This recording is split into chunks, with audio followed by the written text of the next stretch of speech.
You remember, I think in February it was, German Chancellor Helmut Kohl, he proposed a 10-point plan how to unite Germany, but it got faster and faster, and the government had to react. So in the end, then in the summer came the monetary union, that the Deutschmark was introduced in East Germany also. And I think this also was a political decision to fix an exchange rate from 2 to 1. And I think also Chancellor Kohl did the right thing. There were some economists who said, no, you better have a rate of 4 to 1, which was probably economically correct. But I think he had the right feeling in saying, in designing it was 2 to 1. Clearly is 1 to 1 in order to give also the people in East Berlin, in East Germany, the feeling that their East German mark was also worth something. And then the famous 2+4 negotiations started. The negotiations between the foreign ministers of the two Germanys, West Germany and East Germany, and of the Allied powers, of the US, of the UK, of France and Britain. And this 2+4 process finally led to the unification treaty and the unity of Germany on 3rd of October 1990. But looking back, I think it happened so quickly, nobody would have thought it would happen so quickly. During that time, in November 1989, one would have thought it would be a lengthy process. We would have some sort of a confederation of the two German states, and it would take a long time.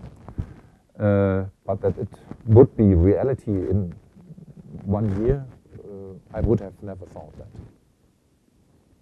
And I think it was also Chancellor Helmut Kohl who took this window of opportunity, and with the help of our American friends, especially with the President H.W. Bush, and together, of course, with Mikhail Gorbachev, I think he negotiated and convinced all the other partners that Germany could be and would be reunited again.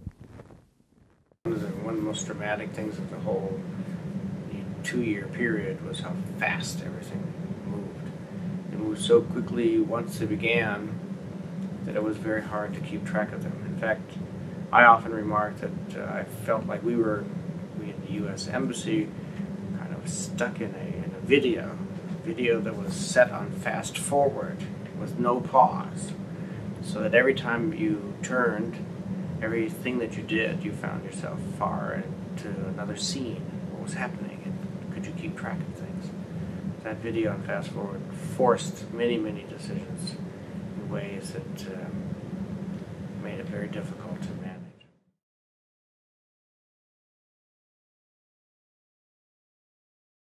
Well, there are really two critical ones. One is that this great experiment that the Europeans had after World War II, after centuries of devastating wars, they began with the coal and steel community that evolved into the European Commission and then the European Union as a way to manage relations and resolve conflicts and to provide prosperity. Indeed, this institution, the European Union, the first new member after the fall of the Berlin Wall was East Germany. And that happened on the day of unification, when East Germany became part of West Germany and they were all one, and provided an economic house, if you will, for East Germans. The same then, as you saw throughout the years, that other countries, now there are 27 countries in the EU. And for the most part, we look at them with hope that there won't be any conflict. The Yugoslavian conflict reminds us that there could be, so there always an vigilance is needed. That's the first implication of the fall of the Berlin Wall. Europe could be brought together in the European Union, that, as Ronald Reagan would say, Europe whole and free was established, And on the security side, that's very important as well. The NATO enlarged, the Warsaw Pact disappeared, the Soviet Union collapsed, and so you have a whole new security arrangement in Europe. And the German part of that is very important because they began in the 1990s to deploy military units in the Balkans. They deployed combat troops in the Balkans, and now they even have a commander in the chain of command in Bosnia in the late 1990s. So that's changed dramatically. Germany and the United States band together to bomb Kosovo and end ethnic cleansing in Serbia in 1999. It's very, very important. Today, Germany is producing security with us in the ISAF contingent in Afghanistan, and that's very important. So you can see that those two dramatic ranges, but there were others. In 1991, South Africa's Nelson Mandela had been released. He was engaged in negotiations with the de Klerk government about the end of apartheid. And I was listening to an NPR, National Public Radio, interview with Nelson Mandela in 1991, and he was asked the question, your negotiations with the de Klerk government have broken down, and there's discussion that you might violence might break out, which we all expected in South Africa.